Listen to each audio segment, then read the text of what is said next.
I'd like to call the Kent City Council Committee meeting of July 1st to order.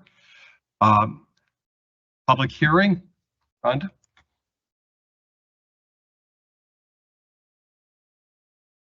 Good evening. In accordance with the Ohio Revised Code Section 5705, we're having a public hearing for the 2027 tax budget. It's available in your packet, and it's also available in the Budget and Finance Department. Any questions?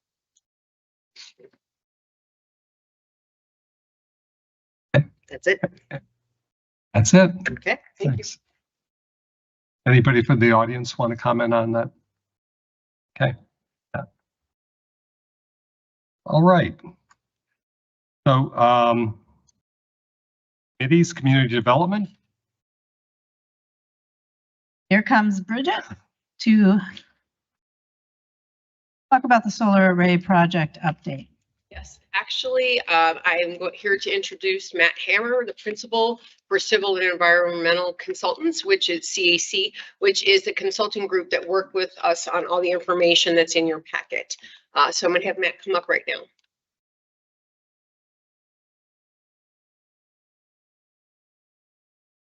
All right, thanks, Bridget, and thank you, Mayor and council members.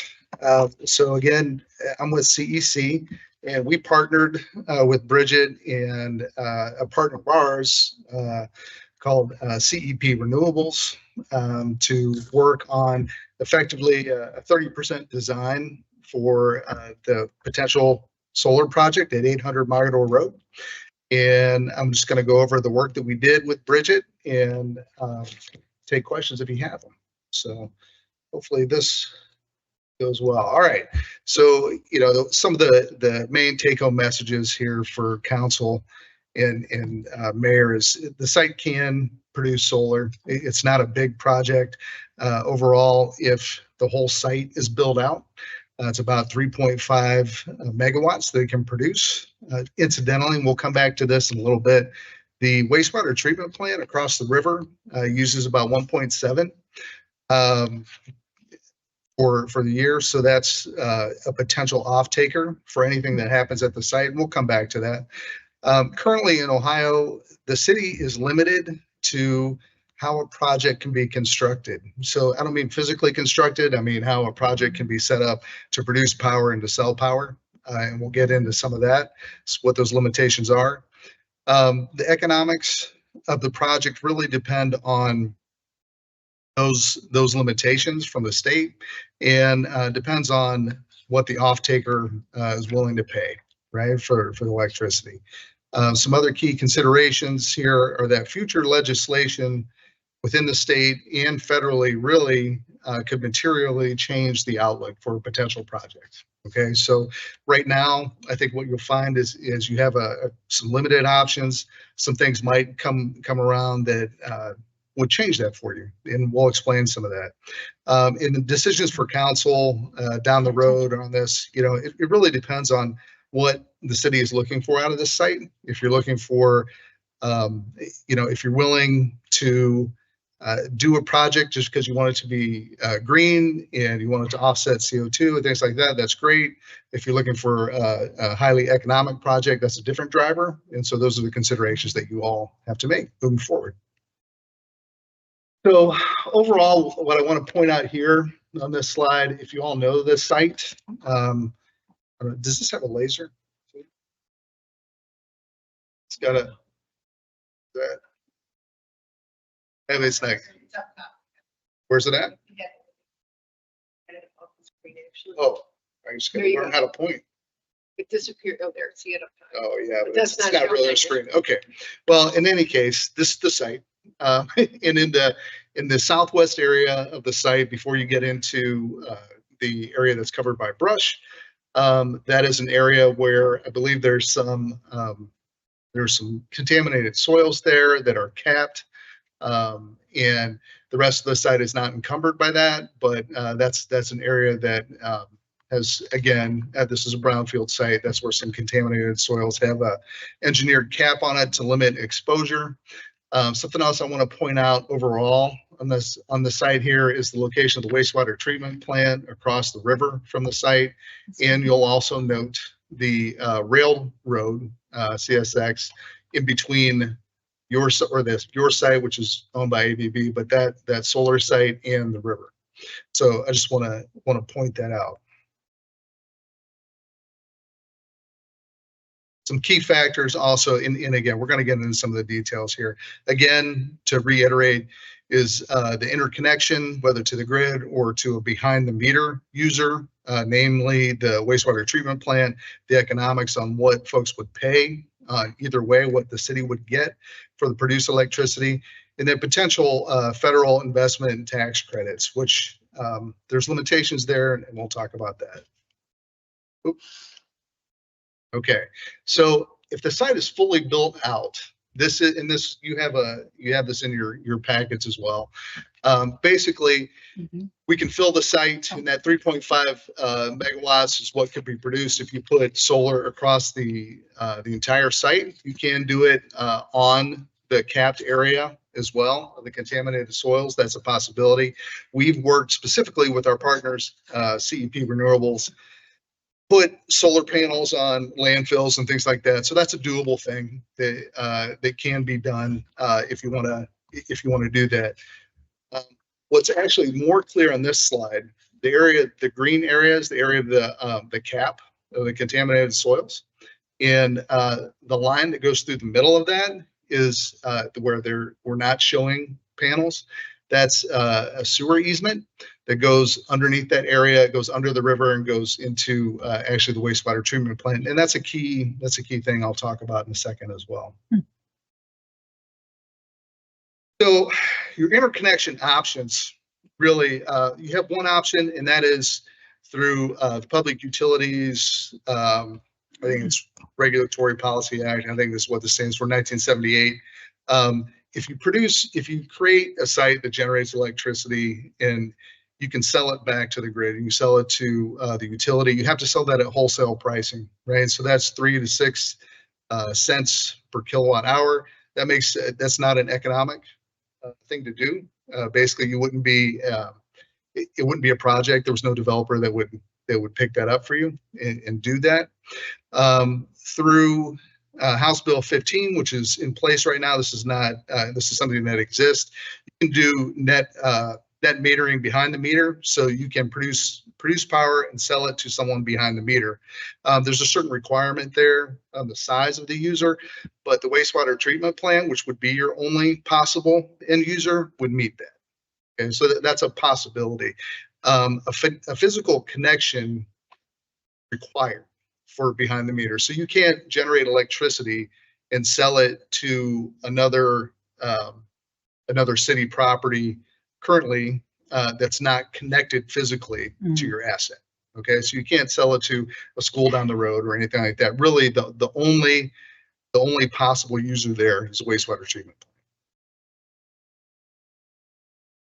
plant. So again, just to iterate some of these things, the main need associated with that off-taker, or your particular off-taker in the wastewater treatment plant, that's a possibility, is that the easements that they need to be worked out, negotiated, and the biggest issue there is potentially, and we don't know this, okay, we didn't get into this with Bridget and the team in the city, but you would need to investigate with the railroad if they would allow you to run the electricity lines from the solar panel at the site over the wastewater treatment plant through that easement. There's two potential locations. One is that easement shown going through the middle of that capped area. It's underground. That crosses the river on a currently constructed support. So we think you could probably run it through there as long as that agreement was in place with the railroad to get under the rail. There's another potential location, and there's actually a rail bridge on the south side of the property that you might also consider. But again, I think you'd have to negotiate with the railroad to do that as well. But there's two potential connection points to get over to the wastewater treatment plant. But again, I want to stress that's not a done deal.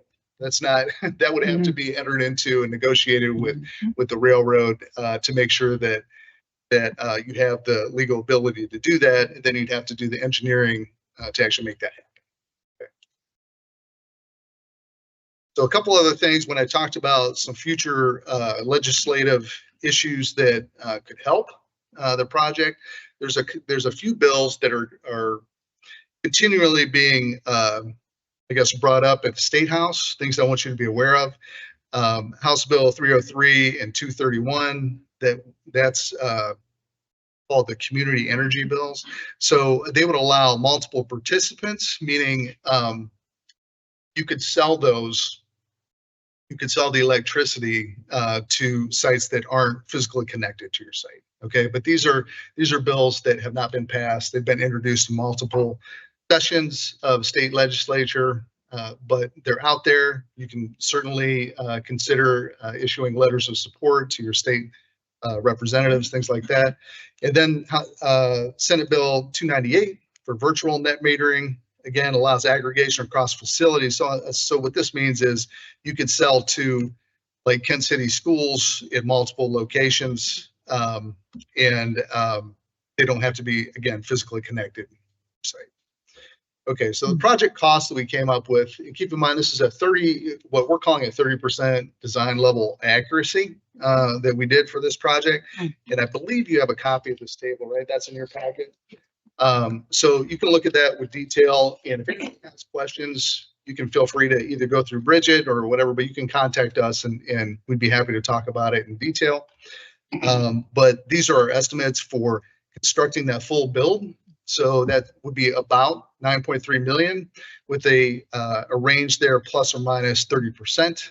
You can see what that is. And again, high dependence on final scope of that project. But we think that would be the cost. There's to get in something that I mentioned earlier, the federal investment tax credit. There is right now 2 ways to get that, and that's a 30 to, I think maybe you could consider a 40% tax credit that would be available for this project, probably closer to 30. You can safe harbor the project, but construction needs to be done by the end of 2027.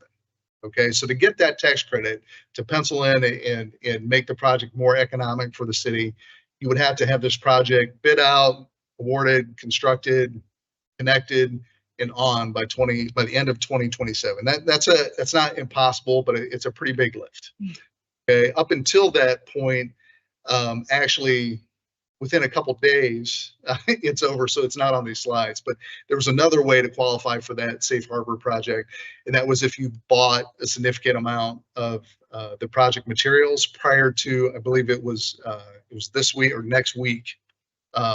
If you had done that, then that would have been available to you as well as a safe harbor. But again, that requires a lot of lead time with design and engineering and all that. So the other option or the other thing to look about or think about in the future is that a new federal administration in 2028 could change that. It could renew that investment tax credit, and that would be available to you again, but currently it's sunsetting.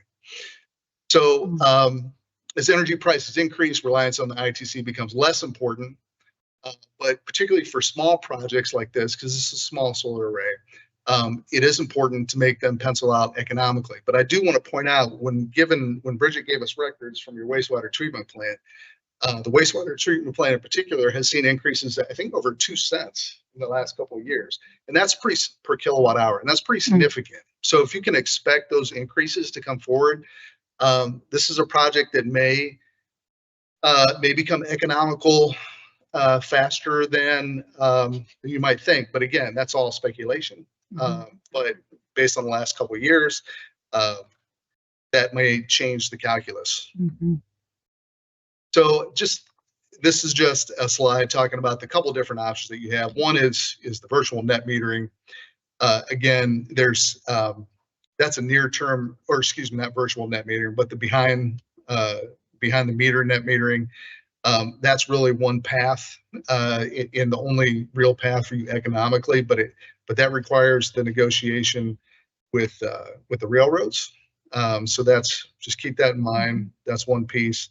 The other one, the PURPA, that's again, selling back to the grid. That's not going to be economical for the city. The project isn't big enough for that to sell back at wholesale prices. And then future legislation. So if things change at the State House, if community solar gets approved, if virtual net metering gets approved, again, then you have some other buyers that could buy at market rates, and that makes things different as well.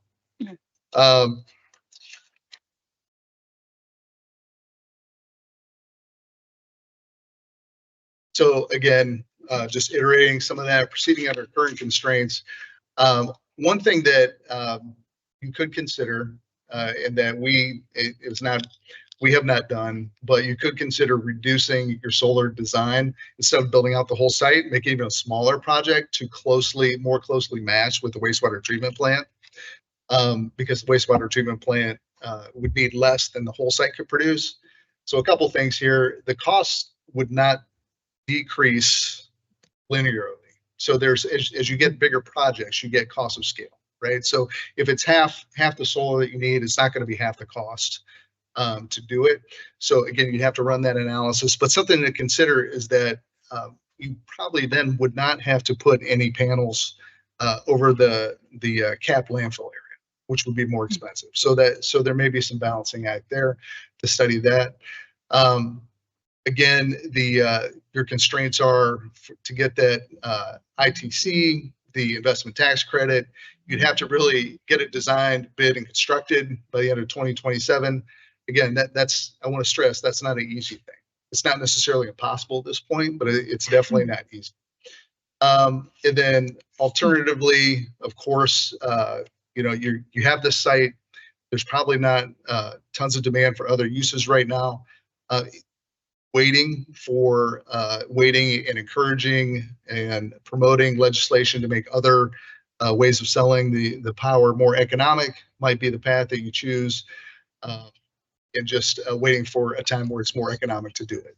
So, and lastly, the limited due diligence and continued design process. If the city wants to investigate it more, really the next steps are really investigating the easements in negotiations with the railroad to learn if it's possible to connect over to the wastewater treatment plant, and what the lift might be, and then any engineering associated with crossing the river on those existing constraints. So with that, that's the presentation. I'm happy to take any initial questions. And again, if you have future questions, if you want to go through Bridget, and we'd be happy to get more detail. All right, so let's open it up for questions from council. Yes, Jeff. So we're talking about crossing with that sewer line. That's the same one we're talking about doing. No, there's an existing, Jim would have to answer that. It might connect to that, but this is basically an existing trunk line. There's an easement that goes across under the river and connects to the water. I do want to add a couple comments.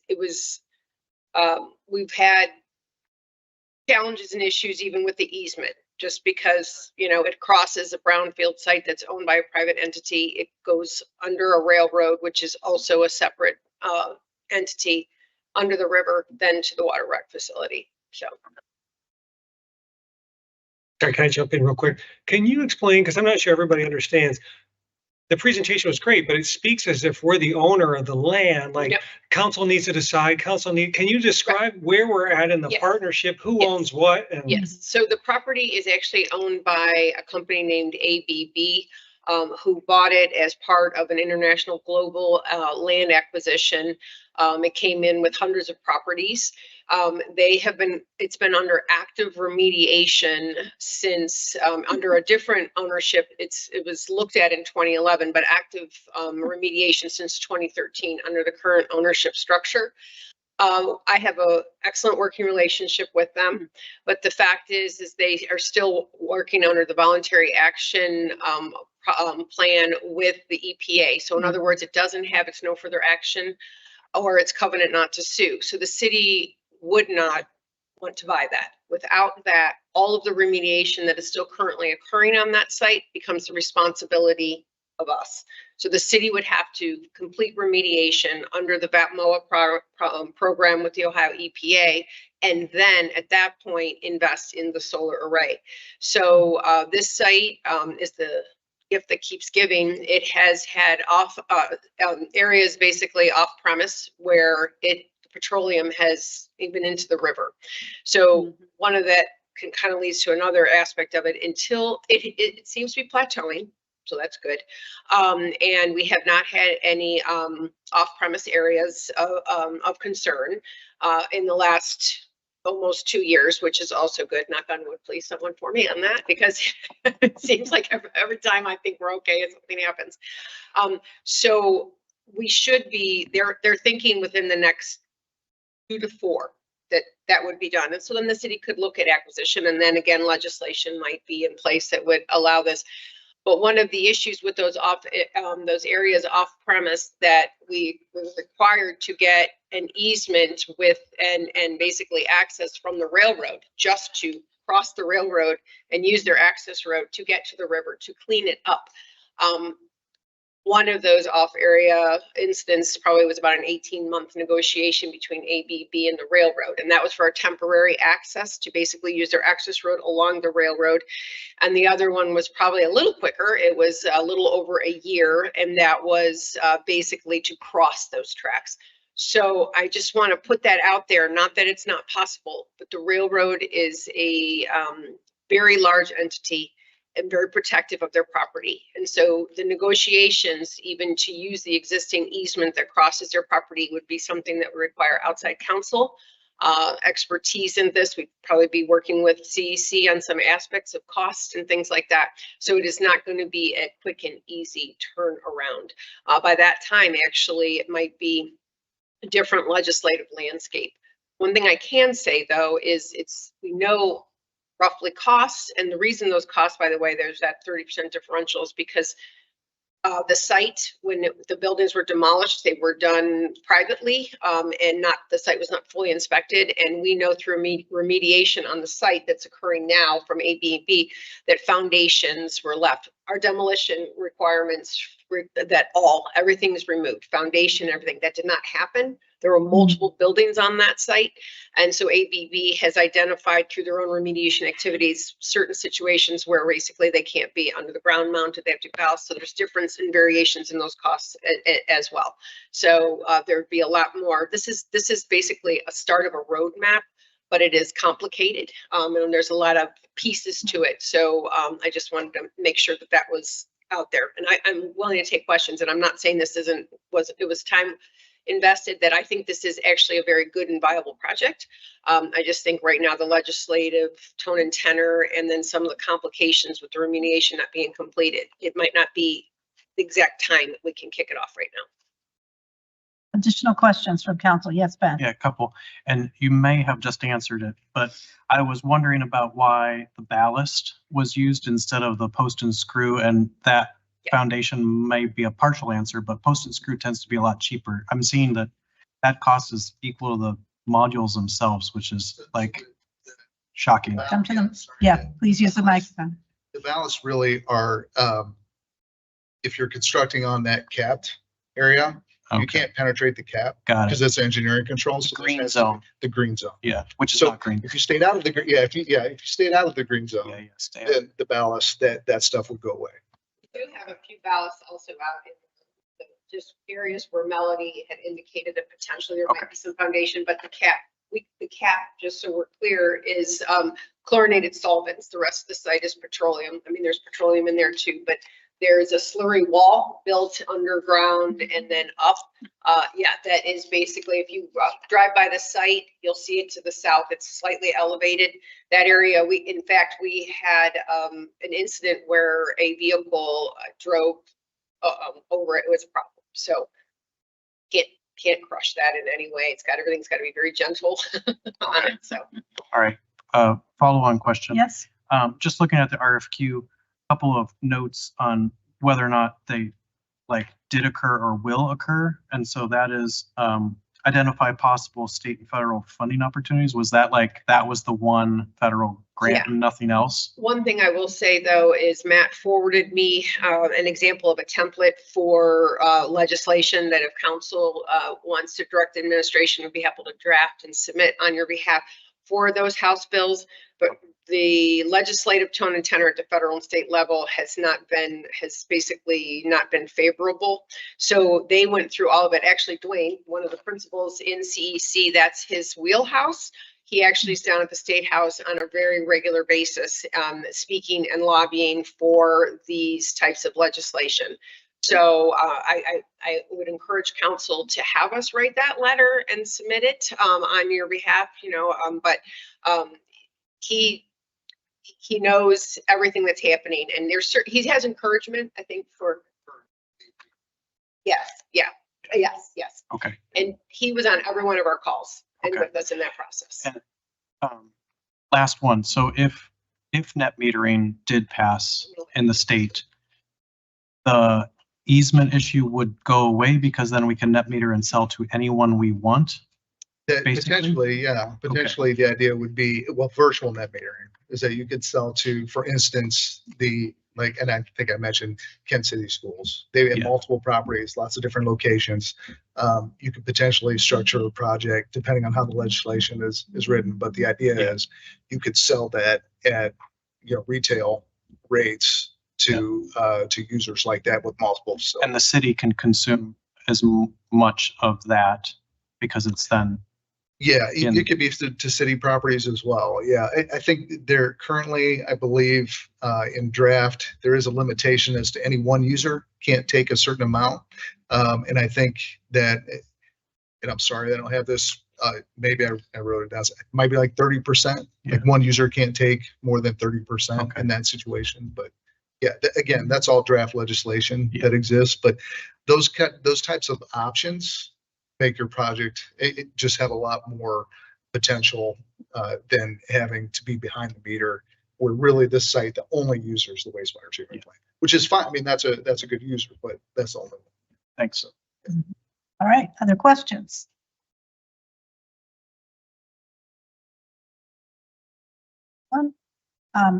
I do have a question. The letter to write a letter of support, would that be something that we could pass tonight if we wanted to bring that up and have that written? Okay, well, we can come back to council for consideration on that, but I'd like to go to the audience. If the audience has any questions or concerns, it doesn't have to be a question. Seeing none, let's come back to council. Any motions, Chris? That's a motion for Bridget, if you take the lead in writing a letter that we could get behind. I saw that Stowe recently passed a resolution in support of these community solar bills, so there's a model there. Yeah. So that's my motion. I'll second. Any comments?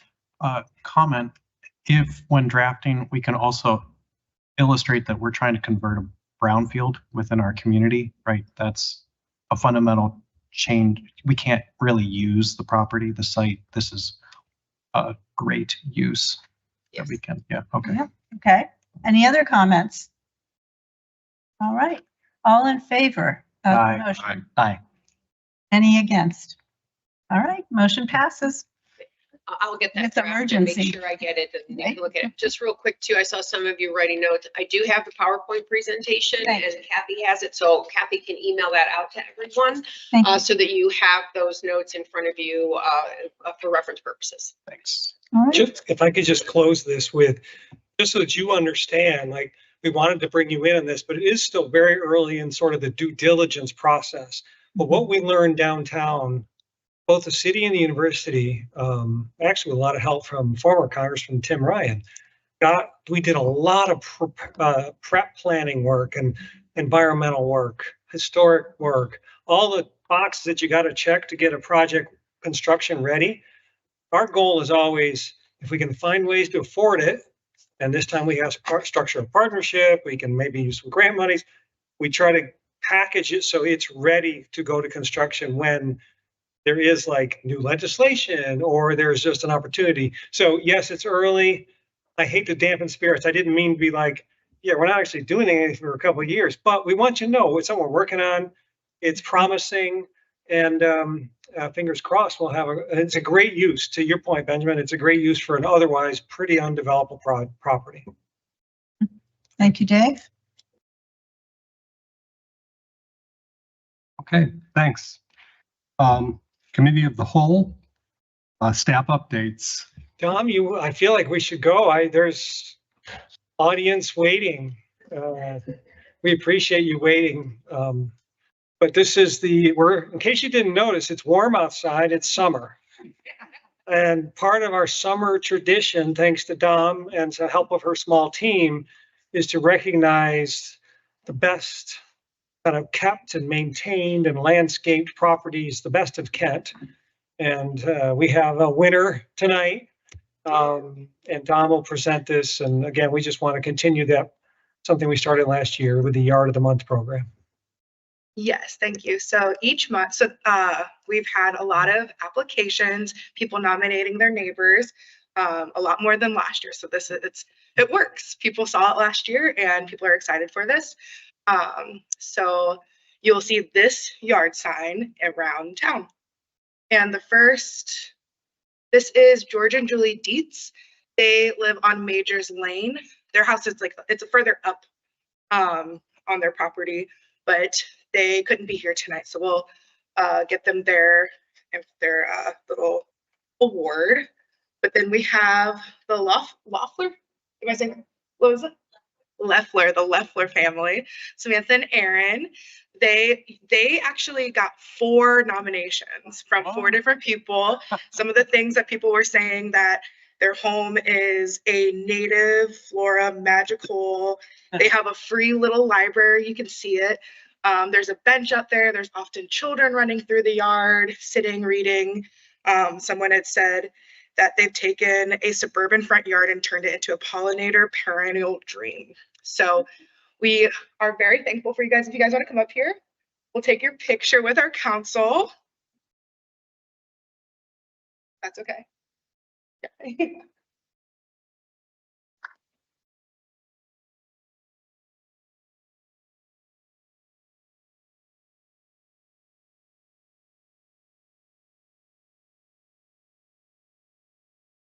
Thanks for having us in the yard. Thanks so much.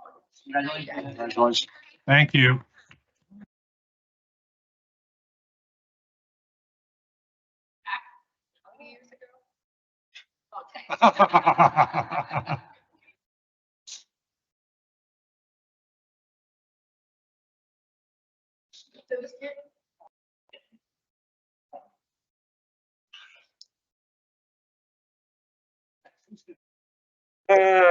Jim was going to be here tonight to reiterate something we already told you, but good news is worth celebrating twice. He claims it was allergies. I think he was overwhelmed with the heat probably, but the combination thereof, he texted Melanie and I and said, I just can't. He says it doesn't present well when look like I'm tearing and crying and sneezing with good news. So Melanie, did you want to say anything in Jim's absence? Council is aware of it, but again, the community wouldn't necessarily be as aware of it. So we were trying to just take this chance to a little more money towards an important project. I'm just going to apologize because I'm trying to read his handwriting and think it's stuff and not necessarily, but he wanted to report that we recently received notification for construction, another $500,000 from ODOT's TID grant program for the North Manaway Street program. The total funding now that we're up to is $3.725 million, which is 60% of the needed $6.2 million. There are a few more opportunities out there waiting for us, and we'll be submitting in March $800,000 for an SRTS grant and some 629 funds that they're working on with the Portage Development Board, Team NEO, the Ohio Department of Development, The next steps is tonight, you'll have before you the John Davy Arboretum Agreement. He just said JDA, so I'm just trying to go off of memory there tonight. We'll be looking for approval on that as well. In the future, things that will be coming is a construction and maintenance agreement with Davy, Kent City Schools, and the City of Kent. And then in the future, you'll be looking at receiving and accepting some easements that we'll need in order to complete that work. The schedule right now, everything is in place. Design is complete, and we are approved from the Federal Highway Commission. We are hoping by the end of November to be out with bidding contracts, and then hopefully construction will start in the spring of 2027. Yeah, he did a great job, for sure. He's got good staff. Thank you. Thanks, Melanie. Yeah, Melanie and Jim both represent the city at a lot of the AMATs and different regional organizations. And I don't know if it's coincidence, but Melanie had like a black eye after one of those meetings, had to have surgery. I'm sort of joking, but it's a lot of hard work that goes into, as you imagine, every city wants more cuts, more pieces of the funding, right? And there is a system to it. And I say, I'm grateful that both Melanie and Jim, I want to say work the system to the Kent's advantage, but participate in the system to Kent's advantage consistently. So thank you for that. So lastly, it seems like we should talk about fiber optics, construction, installation, and it's a complicated topic. I mean, we have, there's laws, there's limitations, and we can speak to a lot of that. I can tell you it's pretty much dominated our time for 3 straight working days, if not 4. Let's go. But again, most of that on our end is making sure, kind of doing our due diligence to both internally and with the contractors working in Kent, which for the record, the explosion was not one of the contractors working in Kent. Not that problems don't happen here too, they do. But so we just were going through our internal reviews, and Hope did her research, Bridget's doing hers. We've communicated with the companies. We do, as you know, have a temporary suspension of the right-of-way for boring, directional boring. The basis of that is to do the due diligence to make sure all the appropriate safety measures and protocols are being followed. We have, as I said, kind of a sliver role in this. We have a little bit in the front, meaning they have to notify us where they're going to do the work, and we have certain requirements that Bridget can speak to in terms of what it is to get a permit, but we really can't deny a permit. We just have some influence on what goes into what they can do. Then during the process, there are certain requirements that they have to meet if they do hit stuff, which they do. Underground construction, I will say this, it was obviously a tragic situation, and that gratefully nobody was injured. But anytime you dig underground, I mean, even Melanie will tell you, our projects, especially in an older city where maps may not be what they are and records may not be what they are and construction may not have occurred exactly like the plans, and identifying where the pipes are is scientific adjacent, but it may not be scientific exact. And we've even hit pipes that, you know, unexpectedly with a backhoe. And I can tell you in my own yard, I noticed wires coming up out of the ground. I'm like, isn't that supposed to be 12 inches below the ground? It was like cable lines, you know, cable companies, they just put it where they want. So there's a lot, I guess, is the point. It makes it really hard to communicate this both to you guys in the community, but we're working on those things. We wanted tonight just to kind of give you the quick update where we're at, kind of what we think the next steps are. We have no legal basis, especially now as we've gone through this process. We really haven't found any holes in the Omni and the other company, Metronet, in terms of their following the rules that we have in place. Is it a good time for a refresher? Absolutely. And is it a good time we've talked about, we've been polling other cities to say, is there something that maybe you guys have been doing that we could tap in or borrow and use in ours? And we've been doing those, having those conversations. maybe that's a good starting point, is to just let Hope give you a quick, I don't know, I say quick, I don't know if it can be quick. Why don't you just kind of talk a little bit about the legal picture, because so much of this is driven by what the state law allows and doesn't allow. Yes, and our current ordinance is called the, pardon me, it's chapter 937. It's called Use of Public Ways by Service Providers. And both Bridget and I, back in 2018, this council passed this ordinance because the state had been, that's when those small cells were knocking on everyone's doors, and the state made some changes to the state law requiring certain timelines and certain things that we had to do to make sure that cities weren't just sitting on applications and not doing it. So that was one of the main reasons we got an outside law firm to come in, take a look at the state law and help us redo the ordinance so we complied with state law, but it is also a very robust ordinance. It's really no different. When Bridget gets these, it's really no different than if someone wants to build a building, they have to submit detailed plans. You know, how are you going to reroute traffic? What are you going to do? When it's all done, you have to give us the site maps as to exactly where they are. And it is the application process. There are 3-4 pages, and I can send this ordinance to each of you. I'll do that either tonight or tomorrow morning if you'd like me to. There's also annual registration. And the part that made me go back and look at this was the revocation of consent, because I wanted to see exactly what we were, if we were permitted to revoke, and what were the reasons for that, what reasons we could. And there's only 8 of them. And some of them are like bankruptcy, failure to pay fees, a material violation of the chapter, if they misrepresented themselves on applications. But and the city manager, if we decided to revoke, he sends a notice out saying, we're going to revoke your license. Here's the reason.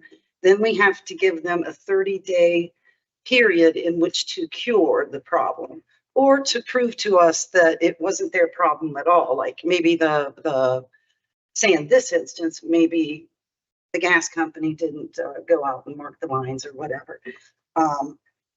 But they do absolutely have a right to be in our right of way. We can't just say, no, we've got too many, move along, move along. So I think, and I would like Bridget to go through the process as she goes through. I do believe at the end of this that once we get assurances from these companies that they are going to follow OSHA, and they have been, and they're going to call 911 when they're supposed to. If there is a hit on gas, especially, oh my gosh, I lost my train of thought. Well, that's fine. You think for a second. No, I just did. Bridget, yeah. I'll take it from here. I had a good point. One thing too, as Hope mentioned, we did have to update that in 2018, but the ability for utilities to operate and install in right-of-way has been around for decades. You would not have gas or electric to your property. Spectrum wouldn't be there. You wouldn't have our old phone lines. How many of you have dug up a garden bed and found an old hard phone line? So it has been there. But what has happened is technology has added new inventions that are now included. So we had the small cell and they came. We were issuing small cell permits like you wouldn't believe. Now, most people wouldn't have recognized that because many were attached to poles. This fiber optic install is a utility as well. It's a newer technology. It's basically giving the hard connection that many want with everybody living on the internet and streaming. You need to have that. So it has been growing exponentially. The two companies that are working in our city right now are in 70, one is in 75 other communities, one is in 27. The difference, I think, this time is that they're very visible because you see them. But I will tell you, if you've ever seen a new subdivision built, you see the same stuff, right? You see them working. And I will tell you with 100% assurance that OOPS is always contacted. We contact OOPS. I suggest all of you also contact OOPS if you ever dig in your yard. The Ohio Utility, so 811. If you're digging, you do it. And even the hand digs, you should still call OOPS. That all being said, they had to provide us with a plan that basically we went through in consultation with the city engineer to make sure we knew where our utilities were. The depth of these is much shallower than where your typical utilities are. But that being said, we are an old community. We have, Melanie can speak to this, we have sanitary water that are in the depths that they should be. We have gas lines. We have what are called as-builts, where the plan said it had to be X amount of deep, but the contractor is looking, I'm going to put it shallower, right? Because they can get it done faster. It happens. We had 215 permits issued for these two companies, basically covering 175 miles of fiber install. And roughly we've had, give or take, 30 strikes. Yes, that sounds like a lot, but 67% of those strikes were for mismarked or unmarked utilities. Several of them were hand digs. They all start with a hand dig. They create what's called a pothole. It's so that they can dig and really verify that that depth of where it is it really where it is? And some of those hits were doing the pothole, basically doing an investigation. And we have those same things happen. What happened is a tragedy. But I will tell you, the companies themselves need to follow these rules because they are responsible, right? They have bonds out to us. They have to have insurance. Once they get a permit, a whole slew of other responsibilities happen. They have to keep us notified of what's going on, where they're at. We go back and we check for restoration, which, by the way, please, if anyone has restoration work in your ward that they're complaining about, let us know. Contact me or Hallie Stone, who's in my department. We will make sure we get out there. They are quick to respond. Ironically, they are in my yard in Franklin Township, and I watch them not seed and not tamp it down. And I just happen to have that supervisor in my phone.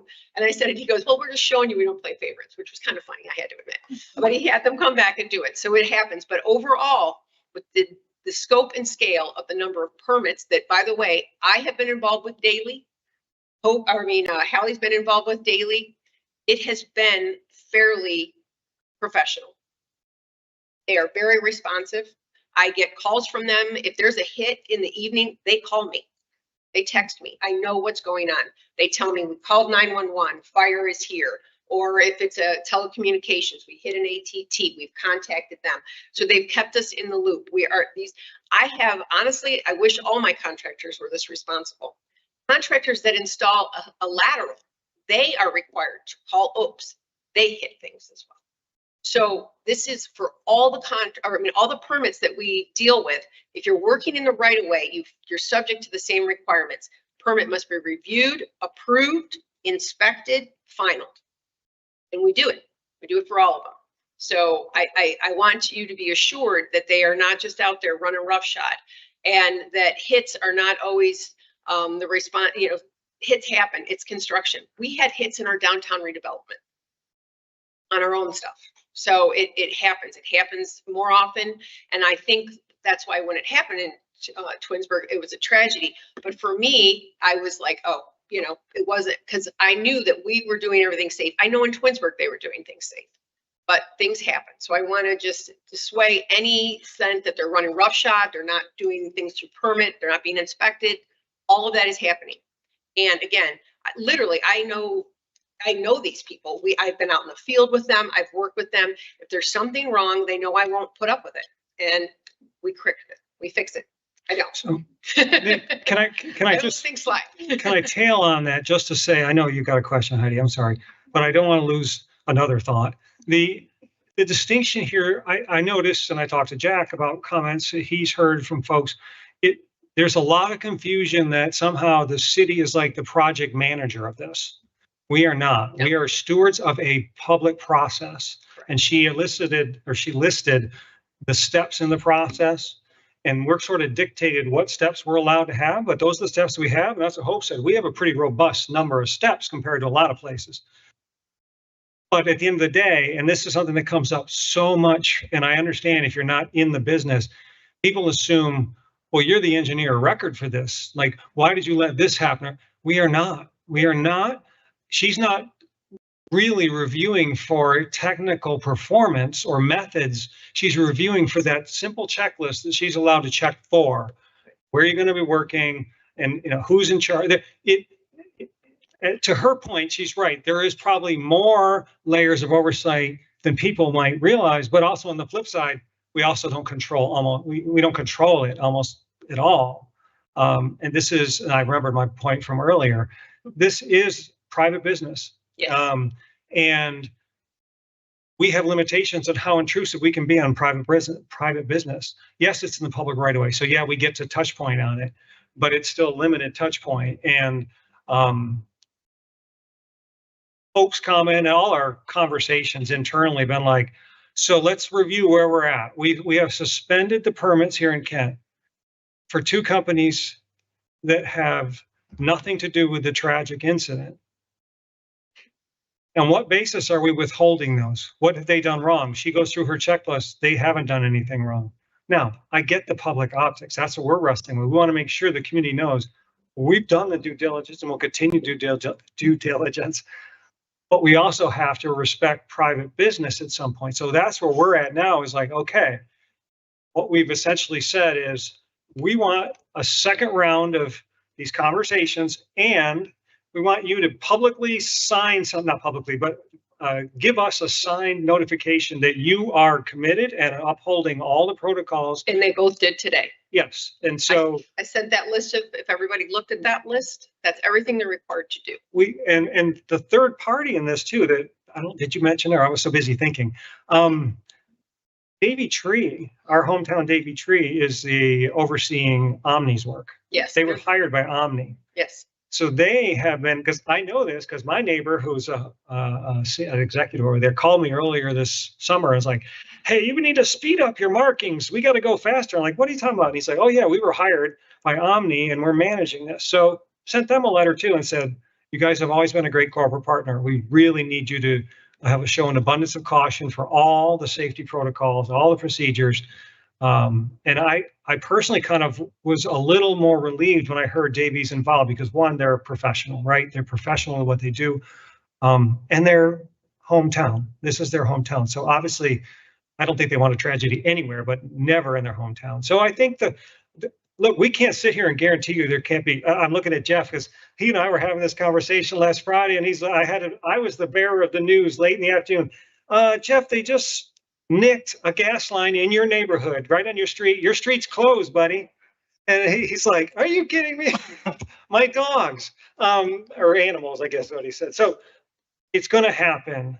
But again, there are procedures in place, just like, yes, unfortunately, there are tragic traffic accidents, but we don't stop driving, right? Like, I'm not trying to make light of the situation. I'm just trying to set the framework so that we can all be reasonable and logical as we move ahead. And I think what you need to understand is I can pull a permit. And I pulled permits 3 times with these fiber companies because they didn't follow. One was they were working in an area that had not been, the permit hadn't been reviewed and finalized.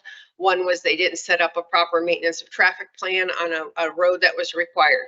And the other one was a repeat of not doing the MOT. I can pull the permit. I sit them down. I met with them. I said, listen, you cannot be blocking people's driveways. You can't block an intersection and crosswalk.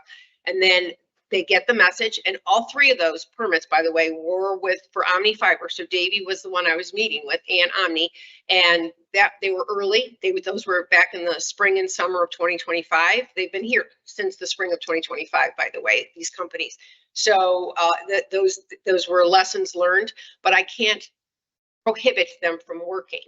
As Hope had highlighted, these are public utilities. First Energy and Dominion does the same things to us. And they hope to be done by Oh, yeah. Omni is virtually done with all their permitting. I mean, the install, they're doing restoration. They'll be done within the next 6 weeks. And the other company said they'll be out by the end of summer. Omni Fiber. Sorry, Heidi. Yeah, well, I think it was in the late fall, winter. We did have one of those companies out in front of our house on the corner, and they were out there for what seemed like weeks. And I guess we couldn't figure out what they were doing.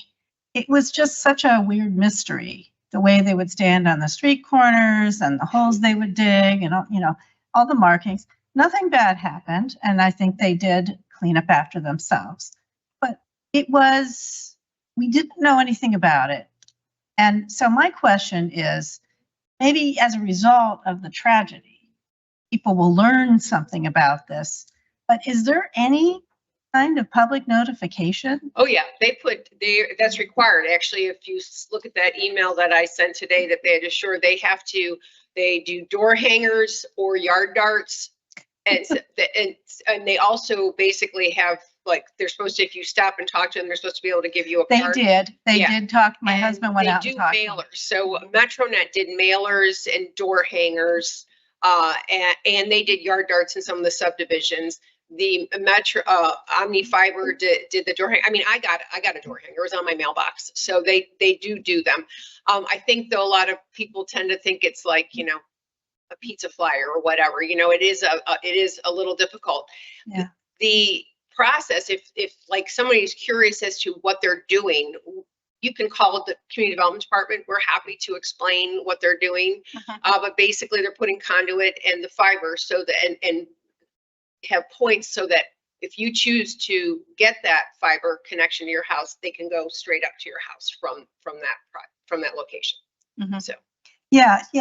I have a second question that's unrelated, but since we brought in Davy Tree, what impact does this have on the tree roots? We have a lot of mature trees. Well, they're basically, the picture that was originally sent out on Friday was not the correct equipment. The circumference of what is is de minimis. It's actually small. It's not going to go through, and they can't actually go through the root. So they go basically under, like around with mine, I had a huge tree. So they basically went under my drive and went a little lower to go under the tree, and then they come up. So it's maybe not a straight line, which is why it takes so long. Those holes you see them digging are peepholes. You're like, okay, well, we got a tree here. Can't go through that. So let's see what's going on here. But then they also are looking at where the utilities are and things like that. So the conduit, it's orange and blue coils, big fat ones. It's very flexible. So it's kind of like threading a needle, if that helps. Yeah, we saw they were there for a long time, and that explains it. Quite honestly, open cut would be worse. Somebody brought that up. I saw that on social media that, like, we should look at, what about open cut? Do you imagine if they open cut every drive apron, every tree lawn, everything? The cost first would exponentially, they would be here for years. So that is absolutely not a good idea. So. Thank you. Chris? Just out of interest, I saw a sign on South Manaway on a tree lawn that said, "Don't dig here." Yeah. Is that something that we're able to do? People can put any kind of signs in their yard as long as it's not profane. That of course. But I assume the property owner has no right to the sort of the dirt below their. Part of that, as I mentioned, they submit a site plan showing us like the area where they're going to trench. The one thing we do is we verify that they are within the right of way and not on private property. There was an instance in the Davie District neighborhood in the Davie District where a dig was started, and it was kind of wonky the way the sidewalk had been installed because it was an older neighborhood, and they thought they were in the right of way and they actually were on private property. It was caught by my field staff, and they was course corrected quickly before they got within, they weren't even 2 feet down. So they refilled the hole. But yeah, if they're in the right of way, the city and private property owners cannot stop them. I will tell you though, and I understand this because they care for the tree lawn. They care if you don't have a sidewalk, you care for that whole front lawn. There's an assumption that is their property, and because they do have a responsibility for maintaining it, but it is right of way.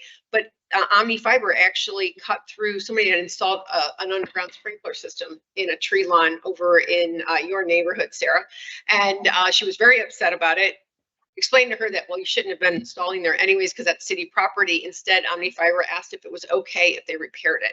And I said, yes. So they went in, they repaired it, and they had no obligation to do that because it really wasn't a public utility. So. Jeff? I thought we did a good job getting out ahead of this as far as messaging. We put out what you sent in the email about all the stipulations everybody has and get that out just so people know too and get that message out there. I sent that email so we can have it copied and put on the website. Yep. Perfect. And Thanks. both have sent me written assurances today, by the way. And I also got calls. I got calls from the field supervisors, and then I also got it from the representatives in charge of their overall projects here at Kent in writing. Sarah?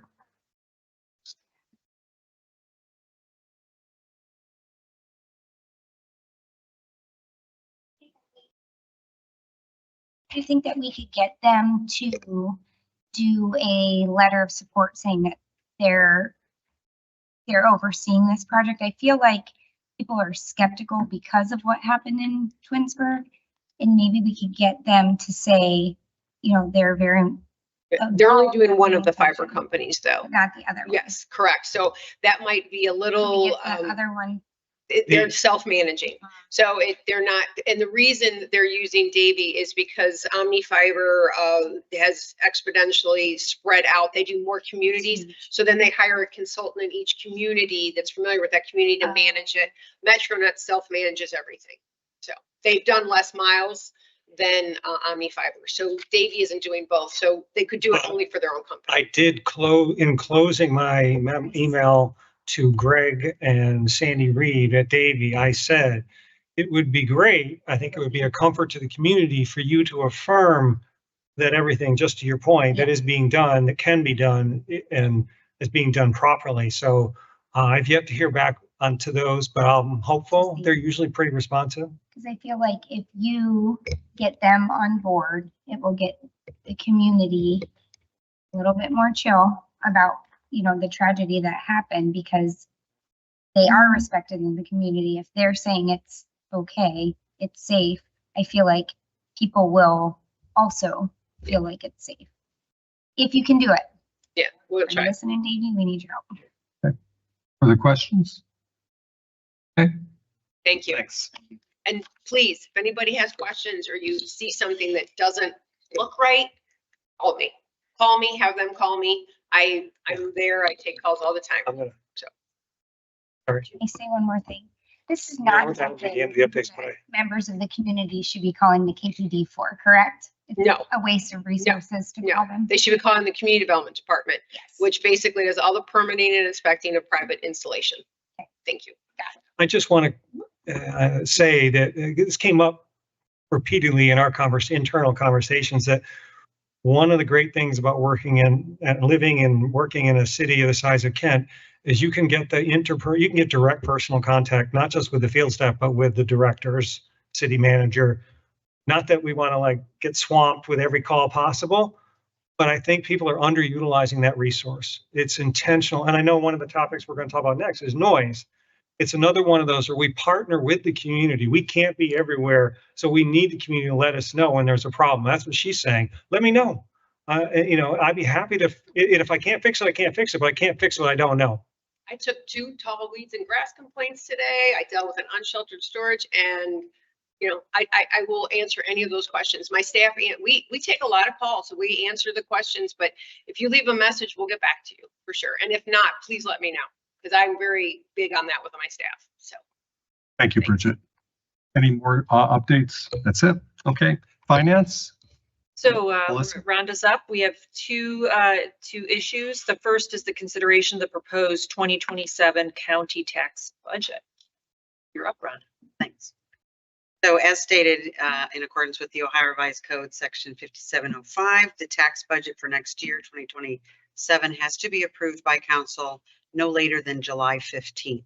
In past years, we've actually had to have a special council meeting after this one because the second council meeting of the month has always been past the 15th. So this time it's actually on the 15th. So we're going to pass that. If you approve it, it'll be passed next on the 15th.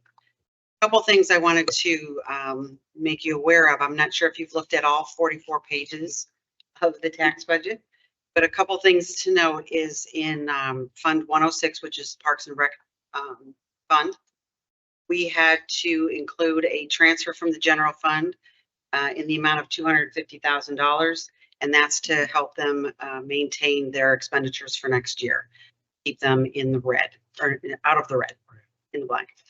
I mean, that we've been forecasting that. I wish it had waited a little longer, and it might not.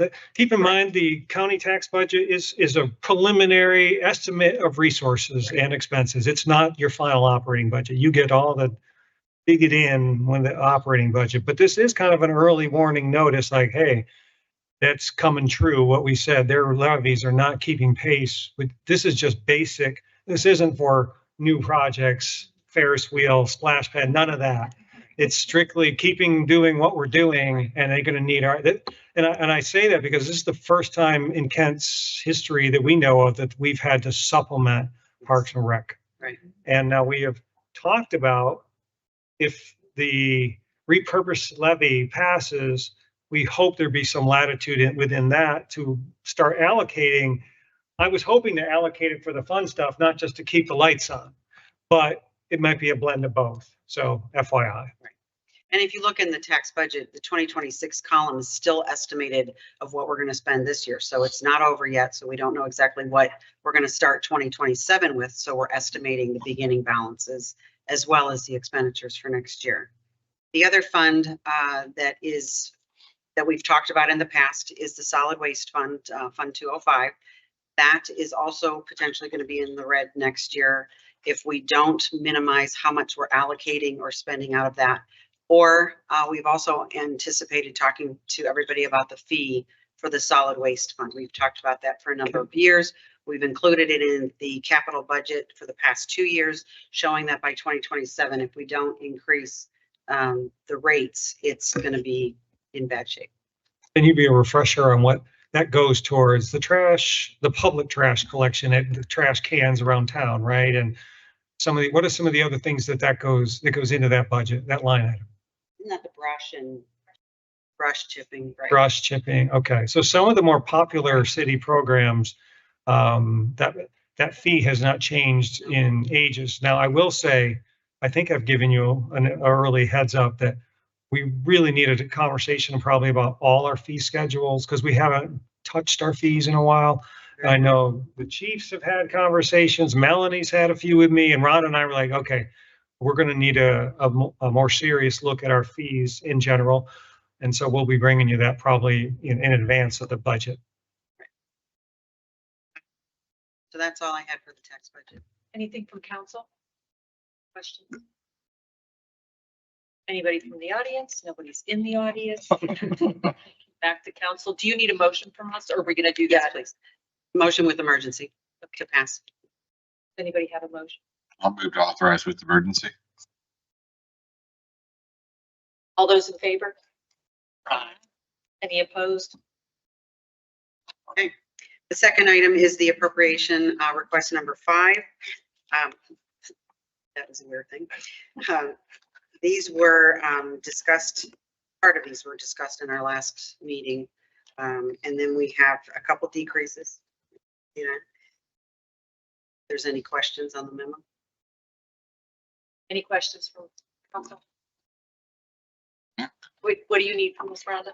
Approve with emergency as well. I'll move to approve with emergency.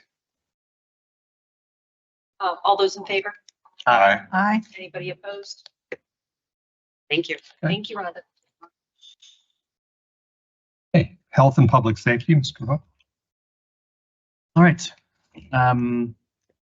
We'll move to discussion of downtown noise impact on residential neighborhoods. I see. You have, I don't know if that we per se have a planned presentation for you. I think we wanted to kind of react to the comments that started at previous meeting and carry that forward. And we're all here. It touches different departments, and we're happy to kind of have a answer and questions and stuff like that. I don't know how you prefer to roll this out. Jeff? I was talking to Chris a little bit before, like I've talked to Kevin Kugel, who originally sent the last email, and not to pick on the Zephyr, but most of the noise is coming from there, about, giving them a heads up too, because I know the person that books the music about what we're doing. And also I was at a concert in Cleveland at a venue that's indoor venue, 400-person venue. It's a fairly decent size, and took some decibel readings in there. So I'll go to the Zephyr at some point and compare, but they know that they're loud. And then, they aren't going to be surprised if we try to make some changes. I think some changes are going to be needed to do a balance between the neighborhoods and downtown. And I also asked Mr. Kugel, I called him today, and I know there's a musician that's going to be performing from 7 to 9 every Thursday in July. That's acoustic guitar with an amplifier singing. So I said, hey, can you walk out your front door? And that's going to be on the Zephyr patio, and give me an idea of what that sounds like in your neighborhood. And so I can give Zephyr an idea of like, hey, this is carrying this way, this is carrying that way. I looked at some different noise ordinances so I think it's a matter of striking a balance for everybody. I don't think it's unreasonable after looking at some different cities to change our hours that we have right now.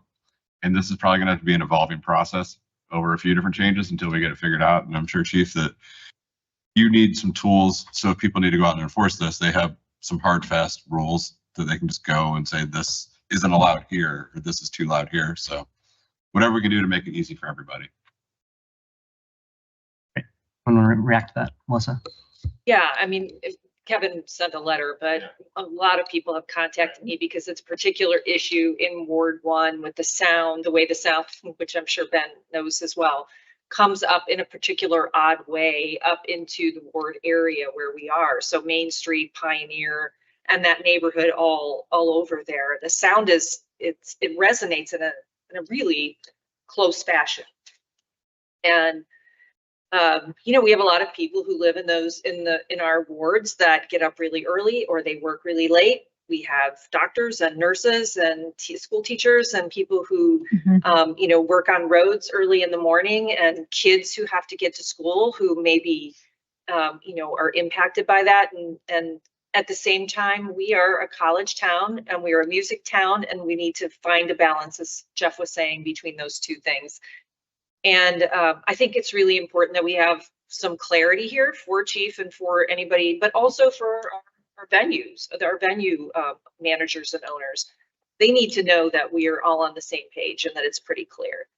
I think in particular, the music that plays outdoors in the summer, in particular, there's something maybe about the warm air that also makes it carry.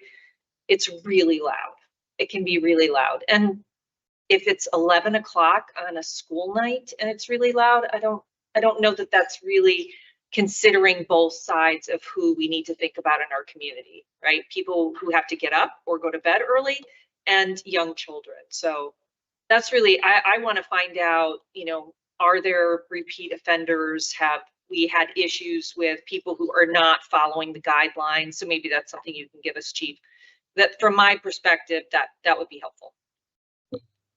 I can speak some on that. So I've done the research. I looked back. So I looked primarily at the warmer months of the year. I went back to April 1st and looked at our noise complaints downtown. And this is kind of a conversation I think some of you have been involved in some regards. We don't get a lot of noise complaints, and that's part of the issue. So we've had not one noise complaint about the Zephyr or from that neighborhood that you're speaking of about this noise to the police department. Not one. Out of the 7 noise complaints we've had downtown, 4 of them were for Barfly, and they were made from people who live at the Landmark, which is right next door. We've had 2 complaints in Dan Smith Park and 1 complaint at the Brew House. So that's part of this. One of the things I would encourage all of you is when you hear these complaints from residents, it's not to say that we aren't monitoring this as well, because obviously we know it's an issue, but if you hear these complaints from residents, please ask them to call us when it's going on. It's going to be a lot easier for us to enforce. I think the next thing that's kind of interesting in this conversation is in talking to our night shift patrol lieutenant.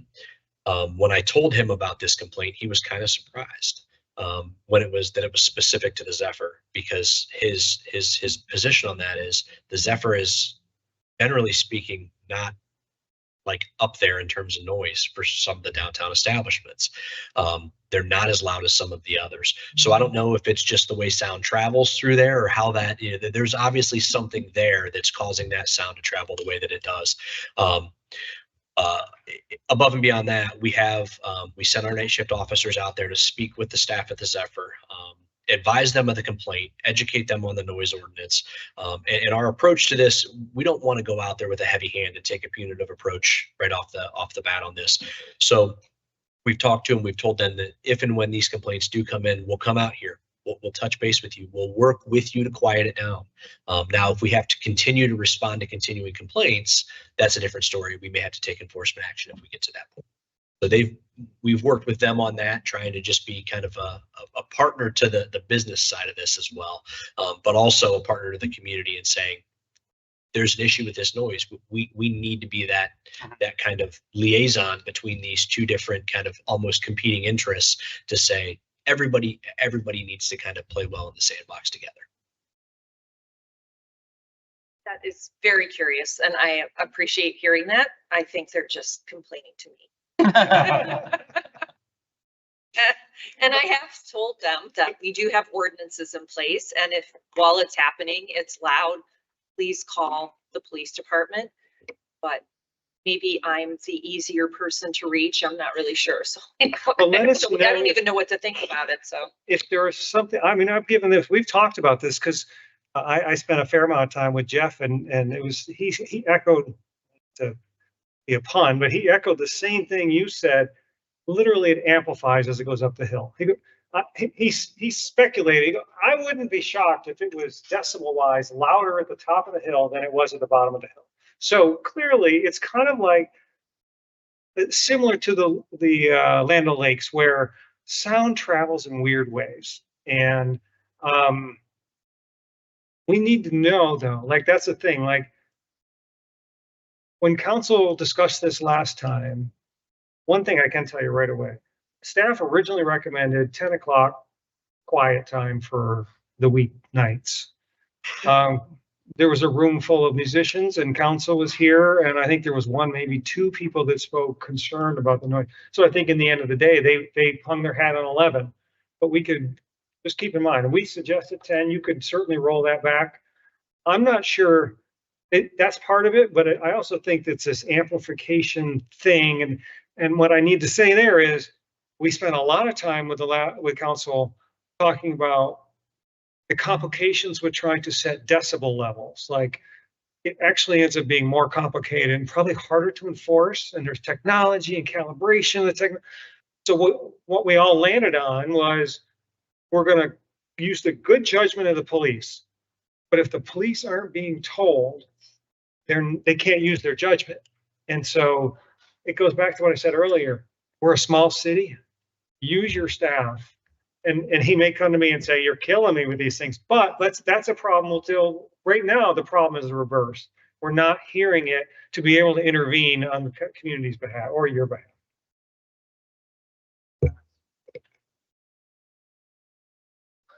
I know that the spot where it gets, because I lived right behind where Jerry lived, so and my window faced downtown, so I know about where that peak is, where it hits. And I know that after Pride a few weeks ago, I walked from downtown to a friend's house that lives on Lowell, right across from Davie. And there was a point where I don't hear any noise from downtown. And then as I start to climb up that hill on Park, all the noise comes back. So there is a very specific pocket. So maybe the night shift guys, just out of pure, like, just, okay, yeah, maybe this is a little bit different, could like drive by the Zephyr. Okay, there's bands playing outside and it doesn't really sound that bad, but then go drive up to I guess it'd be like the 500 block of Pioneer and Park, about there, and see, like, if they notice it, like, oh yeah, it is really resonating up here, just so they have a point of reference for everybody. I don't know if there's one hard, fast solution. I feel like they're just in a tunnel of brick walls that bounces off those. But I think if they were facing the neighborhood directly, it would probably actually be quieter in the neighborhood, I think.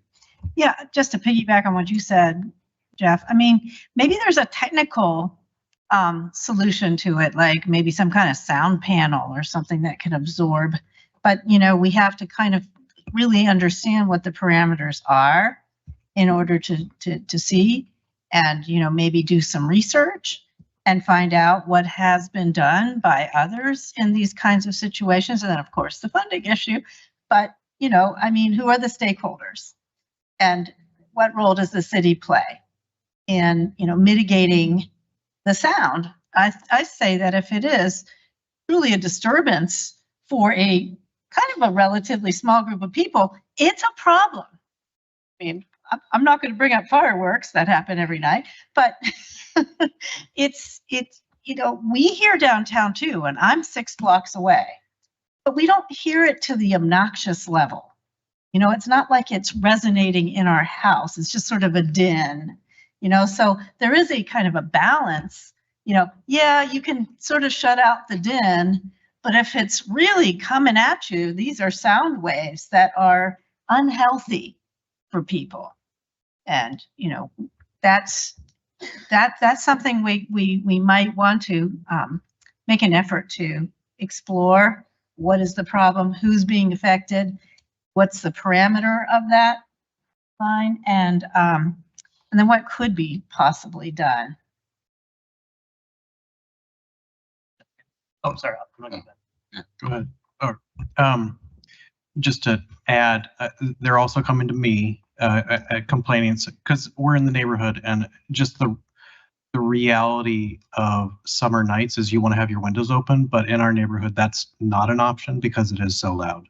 It's and it's exclusively coming from the Zephyr area because it is that one singular sound. It's not a blur of sounds, it's the singular sound coming from, unfortunately, that venue. So I'm wondering if we can go to the business and be like, look, this is an issue. Look, I don't want to tell any business to like curtail their hours or the enjoyment of our community in that space, but it is a hindrance to our community. And so maybe the business can look into that, and maybe there's an innovative sound dampening thing that they can put on their large brick walls or something like that, that actually is a very quick fix. And then it doesn't have to curtail the hours, because I don't see another solution. If we're not going decibels, then it will have to be hours, because it's children falling asleep at night. It's the early workers. I feel like we have to address it.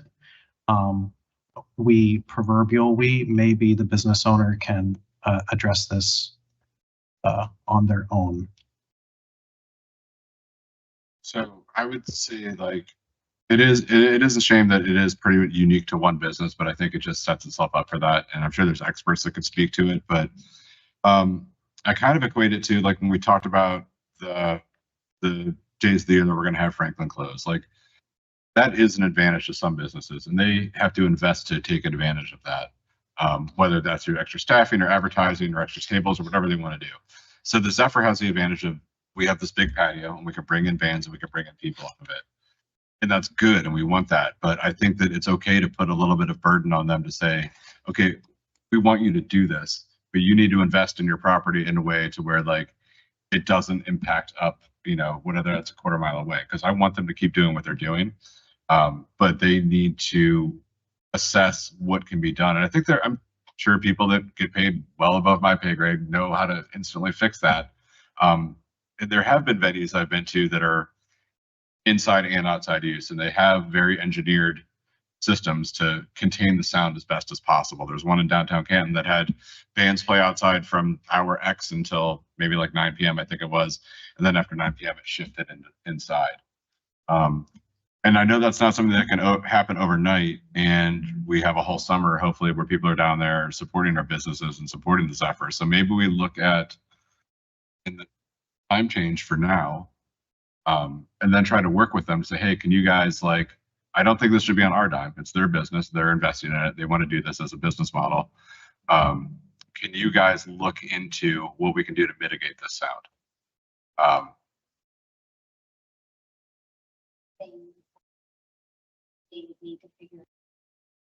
Yeah, I think, I mean, we could change the times today, and in a month from now, we look and realize, okay, maybe we did go an hour this way or a half hour that way. And I don't think it needs to be hard and fast. It's a discussion.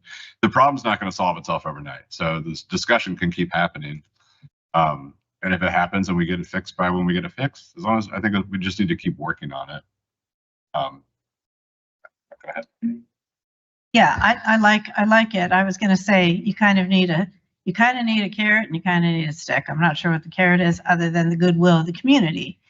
The stick might be that, hey, for the time being, until we get this work figured out, until you get this figured out, we're willing to be partners to a certain extent. But, you know, have you considered hiring an acoustic expert? You know, we do have Woodsies in town. Maybe they have some ideas as to what kind of sound panels could be put up. You know, but I do like the idea of shifting the time now, because if nothing changes, there's no incentive for anything else to change. I like the idea of saying we really do appreciate a vibrant downtown, but this, yes, you know, we do need to safeguard the health of our population, and it is unhealthy to keep people up late, let alone being exposed to constant noise. So I guess my question, my comment would be to, how do we go about doing this? Who would be our representative to this business? Because it seems to be narrowed down to one particular business. Eric's already talked to them. Eric Helmstead, the Economic Development Director. So, and just basically say that, you know, council, if you guys choose, is changing the time because of this, and we really need you to figure this out, because it could be sound panels. Honestly, when I walk by there, I used to bartend and they used to have open mic. That's an old amp. You know what I mean? Maybe it's just equipment. You know what I mean? It could just be equipment that's can't be calibrated right. I think they should go talk to Paul Brayton, you know? Yes. He does shows all over the country, and just say that it's a problem and, you know, it needs figured out. But I can have Eric do that at that conversation with them, depending on what council chooses to do with regards to the messaging. Yeah. Great. I'm sorry, Bridget. So the Zephyr has their own sound system and, Yeah. and Yeah. that's what they're using? Yeah. So it's not individual Yeah. musicians? Well, there are, when you go to the gazebo, they bring their own equipment, but I Okay. think in the Zephyr, it's this, I I think could speak that's to that. part of that. Do they have, is it their own? They have their own PA system. I mean, PA. the bands are bringing in amplifiers, drum sets, and all that. I believe they're miking a lot of that equipment now and putting it through a sound system. Okay. Do you know why they need to put it through a sound system if they're using like an amp and everything? That's I kind of mean- like a little bit overkill for that size of that patio. Like, you know, I'm old. We used to do it with just a PA for the vocals only and have our amps that were probably turned up way too loud anyhow. But no, I mean, they wanted to sound good. They wanted to mix through and sound good, and they do a good job of that. I think it's just like they have this like weird geographic anomaly where they're at, and then the infrastructure around it makes them a bit of the target. But I mean, I think we need to universally inform everybody downtown, like this is the standard. So if somebody else wants to do a live performance, you know, whatever the case may be, Right. it needs to be universal. We can't, I hate to just pick on them because they're, you know, I've Right. been there and friends of mine, but that is where the generation of the noise does come from. But in their defense also, like somebody I know from there did record a video like well after midnight of people that just set up in the gazebo on their own outside of a venue and started playing. So that's a different issue that would need to be addressed. So like, and if they did get a call at midnight for that, like I'm sure the officers would be able to very quickly discern where the Sure. noise is coming from. And we could say, oh, it's actually this. So. Yeah, I do want to say that when we make a law or change a law, we're doing it for everybody. So, yeah, I know.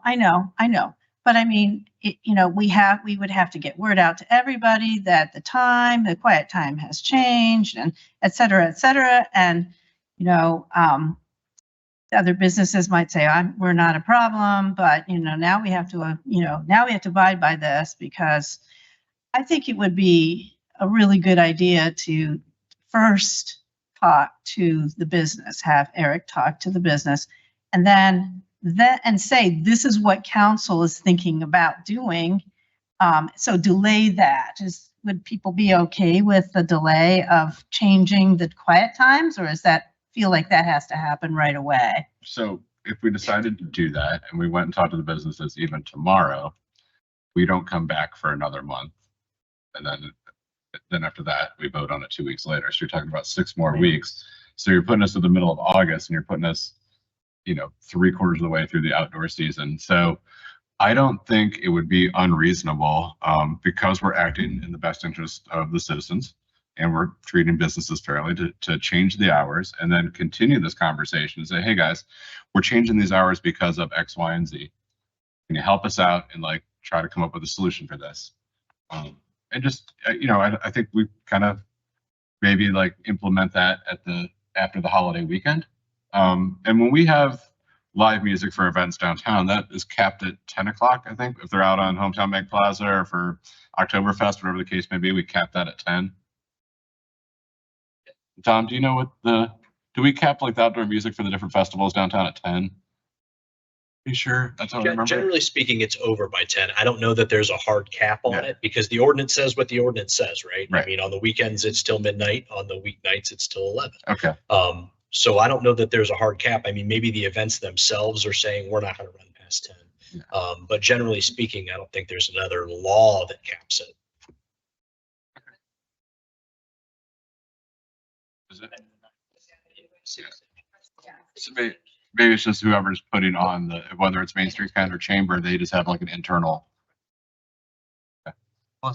Can we do something, does it make sense maybe to have 2 different times, outdoor music or festival or events that's over by 10, indoor music, 11, we could keep it to 11. Well, I think indoor, it's a lot easier for them to mitigate it. So I think then at that point.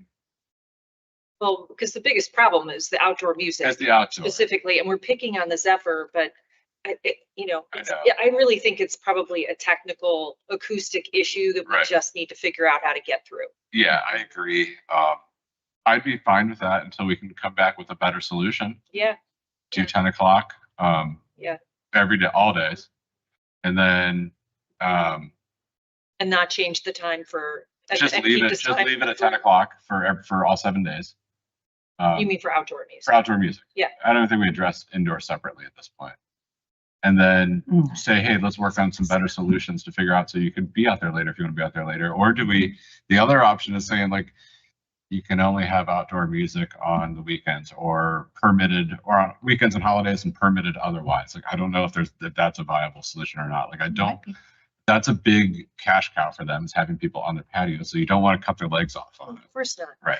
Yeah, of course not. But also the ordinance as it sits right now is that the music cannot go beyond the boundary of your business. Right. So even if they were indoors and it was 11 o'clock and it was too loud and it was coming out into the streets, we already have the guidelines in there. I think really it's just the outdoor music that's the issue. And if we have festivals and they're capped already at 10, let's just be really consistent about outdoor music. Right. And until we can, because we can always revisit this. Right. I was just in City of Cleveland and I think it's House of Blues, Grog Shop, a lot of it, they all have, I don't know if it's weeknight or I think they have an 11 o'clock cap on a lot of concerts in Cleveland. I'm fairly certain. I'm not 100% certain. I also got a no class, which is in Lakewood, which is in a different city. And I know what they're indoor, and that's all indoor, but I know I've been there well past 11. So I'm fairly certain the City of Cleveland is 11, but don't quote me on it. I just want to say that outdoor, you can come up. Outdoor, indoor might be a problem when we have businesses that have garage doors. They're open. The band's in there, but it's blaring out and disturbing people. So that might be a line of discretion for the police or. I would agree. And I walked over to Bridget when you were talking about the indoor versus outdoor thing. I think the focus needs to be on noise level and level of disturbance. I guess to me and to the community, does it matter if they're inside or outside if the noise level is so loud that it's disturbing other people? It also kind of makes it a little bit more difficult for us because if you restrict it to only outdoor music and another establishment that's completely indoor is blaring their music just as loud as the outdoor music was, why are we taking action against this outdoor music but not this venue that's indoor? I think it starts to kind of feel a little bit more like a fairness issue, I guess. So if I'm sorry. That's okay. Go ahead. If we changed it so that outdoor music ended earlier, is that clear? I mean, does that help you clarify the difference? I do think that if you have something that says outdoor music has to be done by X time, it gives us a little more teeth. I don't know, and hope maybe. You guys, the ordinance already delineates that it's only outdoor music, Right. outdoor music. So I think that's all we should address yeah, today. I think we should just. That gets us on the mess with right path. outdoor and indoor law. Because the Kent State Hotel is in the Dora, and we're gonna tell someone that has a wedding that they gotta turn the DJ music off at 10, but they get the place until 12. I don't think that's a good idea. And that's sort of what I was getting at. Like, if you have a wedding at the Kent State Hotel contained inside, that music's not disturbing everybody in the neighborhood. So, that's why I think the focus should really be on that level of disturbance. And that, I would have a question I would ask Eric, but she was here, but talking about moving from 12 to 10. Right, on the weekends. Yeah. So, I mean, what Melissa was saying is a flat 10. Is that going to be too dramatic of a change going 2 hours back on weekends? Well, I don't think we're stopping. We're using that as a cap to evaluate where we're at and go from there to come back again with, hey, what did you figure out just to make this so it just stays here? Like, there's nothing preventing them still at that point from saying, okay, first 3 bands you play outside from 7 to 10, bands 4 and 5 get to set up inside and play until midnight. As long as like they can stay fairly contained in there. And it's because it's on call, like they're only going to respond if they get a call. We haven't got calls on inside music. So I think it gives us a chance to evaluate the situation and see what we can do about it. Mhm. I just want to clarify based on what you just said. I think if we have a hard, fast law on the books that say outdoor bands must be done by 10 and an officer sees an outdoor band after 10, that changes the conversation a little bit. If we're not getting calls, we don't know that people are disturbed. Right. It's not to say that if something's that overboard in terms of noise level, they wouldn't stop and address it anyway. But when you have a law on the books that say outdoor bands are done at 10, that's very visible, right? The officers see an outdoor band, it's after 10 o'clock, it's time to tell them that they're done. Yeah. So I think that there is a visibility difference here. And you're taking away that ambiguity of, is this disturbing to people? I think because the band's visible, the band's not allowed to be playing after this time. Right. We don't want it to be ambiguous. We want it to be, here's the Yeah, rule. from a police perspective, it does. It makes it more clear for us. Right. It makes it easier to see and take action in a moment because we're no longer guessing if people are disturbed. And in that instance, are you going up to the band or are you going up to the bar manager? It's going to be the management of the establishment to say, hey, and I still feel strongly that, especially with this being something new, do I think that on first offense night 1, we need to say, hey, your band's playing at 10:05, here's your site? No, I don't think that that's a reasonable approach. I think we approach the management of the establishment and say, hey, band needs to be done by 10. It's after 10. It needs to go inside now. They can no longer play outside. And as long as we get their cooperation and it stops, we're good with that. Any other comments? But yeah, where's the leverage, like for like getting it back to the Zephyr issue? Where's the leverage for that? And say, where's the leverage for, say, we'll just call it Barfly closing their garage door so that the sound, even with an indoor band, doesn't go out to the whole entire residential area around it, because I do get complaints from that area too. This is really hard. And what about busking? You know, somebody who's just playing their guitar, at 10:15. Is it incumbent upon the police to stop that? I guess it would be good if we did this, to call it, this we're doing this as in a short-term kind of way, see, how it goes, like, instead of to see what comes up, what happens. And then we can come back and talk about maybe the more long-term approach. Does that make sense? So we can see really how things work out, and then say they get some problems are solved. Do we make shifts to this? I mean, go ahead. The rules have basically been suspended this whole time, so I'm gonna offer one comment, which is that it feels like from 12 to 11 feels more incremental and reasonable.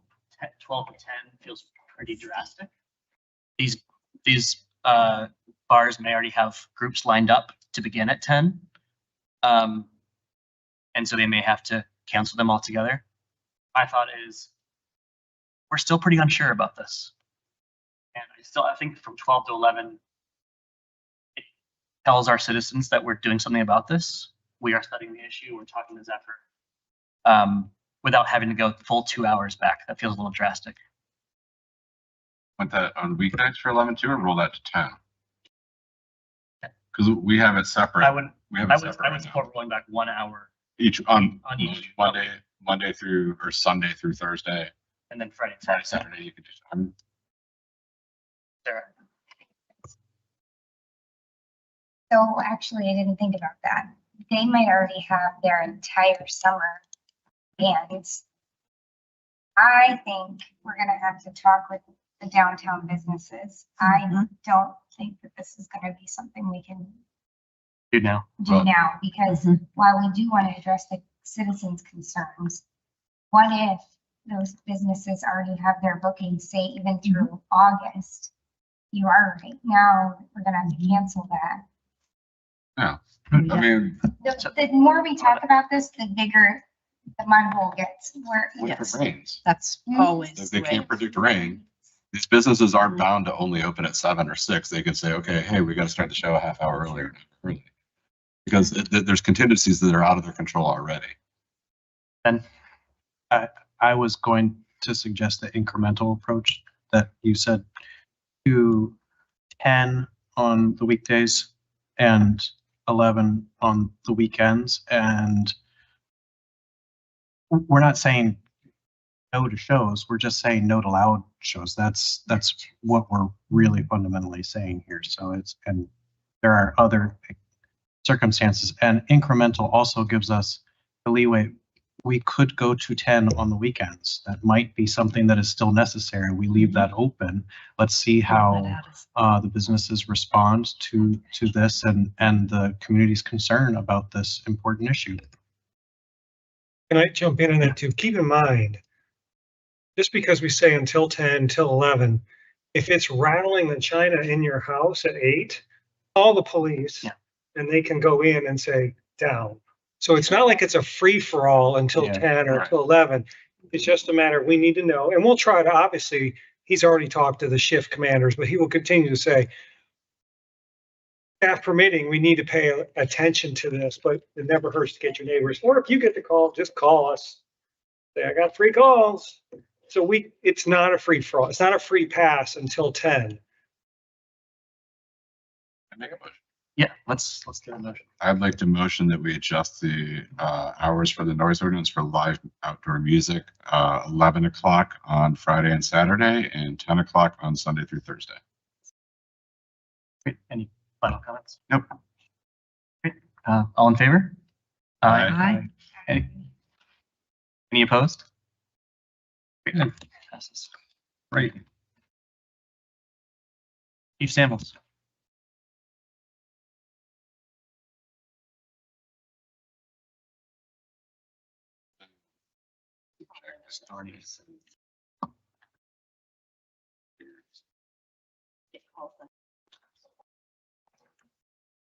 Good evening.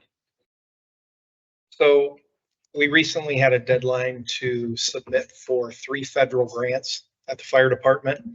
So I'll start with the first one, which is the SAFER grant.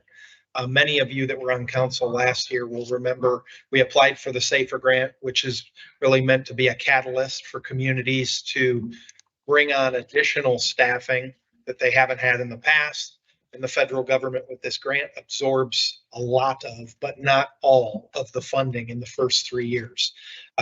You'll see in your packet, the breakdown is the SAFER grant funds 75% of the cost of a firefighter's salary and benefits package in years 1 and 2. City pays the other 25%. And then they're easing you into the city's budget in year 3. They kind of flip flop a bit, where the grant pays for 35% and then the city absorbs 65% of those costs. I know we have other things, irons in the fire here we're talking about with firefighter staffing, but this would truly be a catalyst for the fire department to bring that staffing on. We did submit the application because it was time sensitive, due on the 22nd. What I'm asking tonight is for council's authorization, should we be awarded that, to accept it and have budget and finance allocate those funds for the hiring of 3 firefighter paramedic positions with emergency. Thank you. Questions or comments? Have a motion? I'll move to authorize with emergency. Great. All in favor? Aye. Aye. Opposed? Thank you very much. Okay, grant number 2 is called the Fire Prevention and Safety, or FP&S grant. It is through FEMA as well. So this, I'm working directly with our fire prevention officers, which do public safety in the community, elderly, children, etc. And one of the things we identified is that cooking fires is one of the major causes of fires in the country. And so they found a safety prop that folds out and essentially becomes a kitchen countertop and a stovetop and oven. And so they can take this, it has portability. This is what we decided is something we don't currently have in our repertoire, so we thought it would be a good source of a grant. This grant is about $9,000. For that grant, it was due on the 22nd of June. We applied for that, and our portion is just a $447 small match on that. So same as before, I'm asking for authorization on this grant, should we get it, to accept it and allocate the funds for this purchase with emergency. Thank you. Questions or comments? I love this, and I think that when you get it, I think that you should take this to the high school and do this kitchen for children that just completed this cooking class that my daughter was in, because her stories were terrifying. And I think that this kitchen, because our young people need to learn this kind of safety. So I 100% support it. If you'll take it to we'll take it to all of them. Well, it'll be available in the community to take everywhere. Yeah. I really think our young people should use this or watch this demonstration, because we have this class at the high school, and I need to do it. On a motion? Motion. Emergency. Great. Second by Heidi. All in favor? Aye. Aye. Opposed? Okay, last one. Okay, thank you. And the final one is called the Assistance to Firefighter Grant through FEMA. This one is very pertinent to us in that our turnout gear at the fire department has a lifespan. And that lifespan is 10 years. That's a kind of a consensus standard. 10 years ago, we got a grant to buy 10 sets of gear. And a year later, we did another grant and got 10 more sets.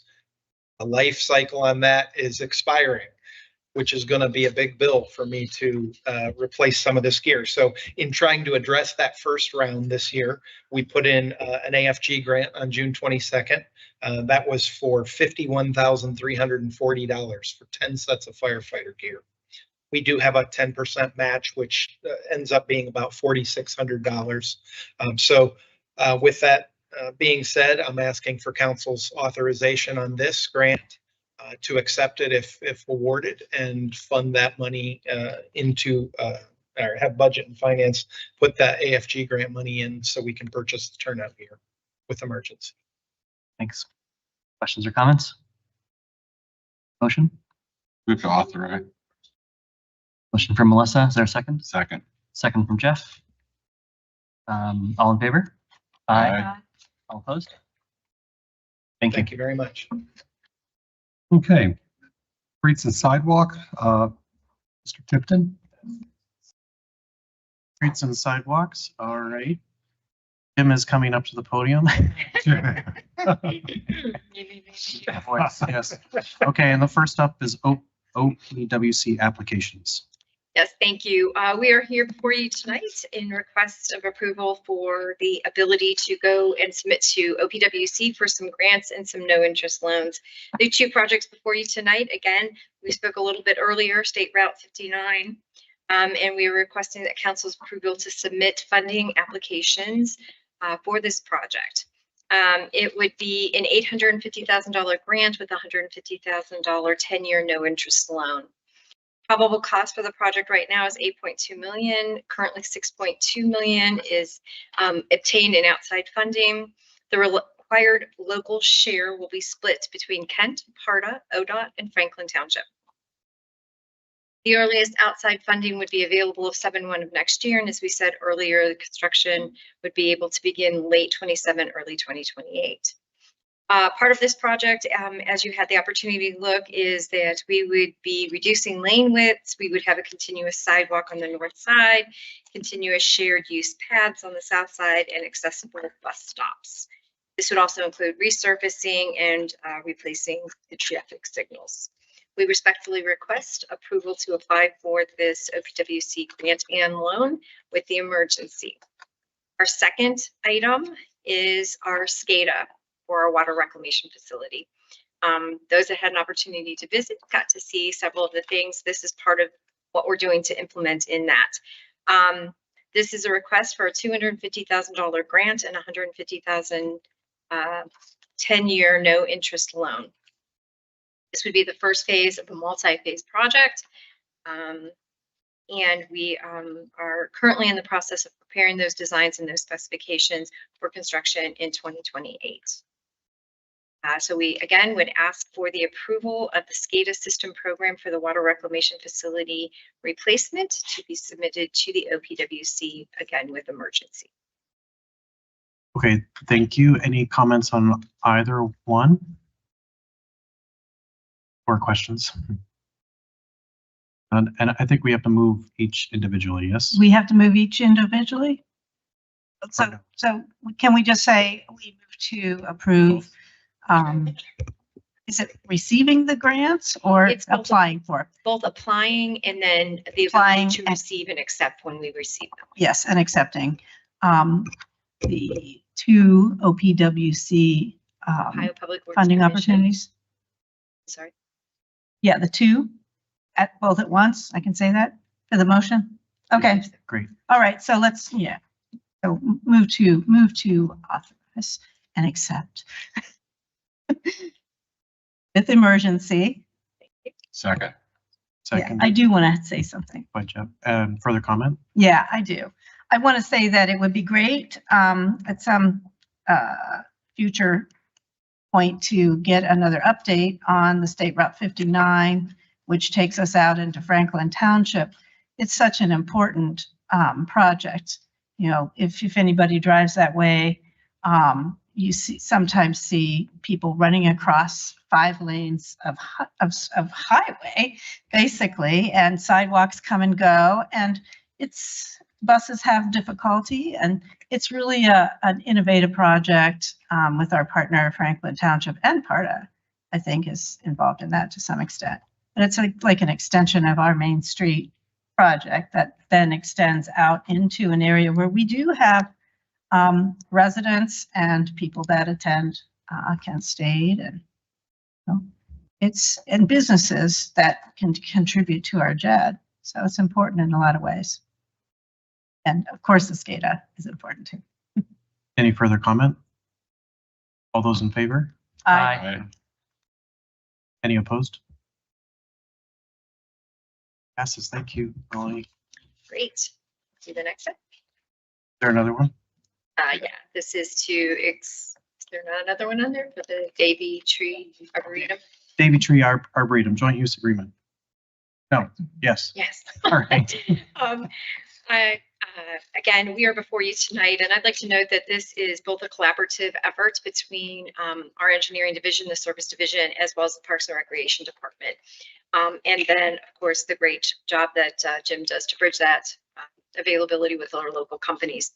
But what you have before you is attached and you received is the John Davy Arboretum, the JDA Joint Use Agreement. What this will allow is for us to construct a new sidewalk on North Manaway Street to connect the JDA cabin and public restroom to the new Seed campus. And it would permit visitors to the GDA to use the Seed campus Arboretum parking lot. This would permit visitors to be able to go back and forth between both the public property as well as the Seed campus. The sidewalks that will be needed in order to have this project completed, again, will be a part of the North Manaway Improvement Plan. We are respectfully before you asking approval to this agreement with the emergency clause. Any questions or comments from council?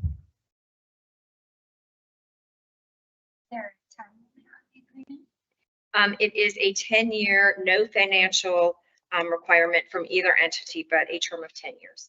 And then if the sidewalks need to be repaired and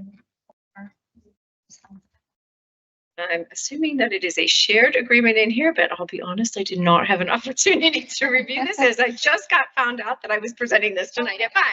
So, but I have to assume Jim takes care of all of that in here, so I have to believe that there's probably a It is. 50-50 sharing.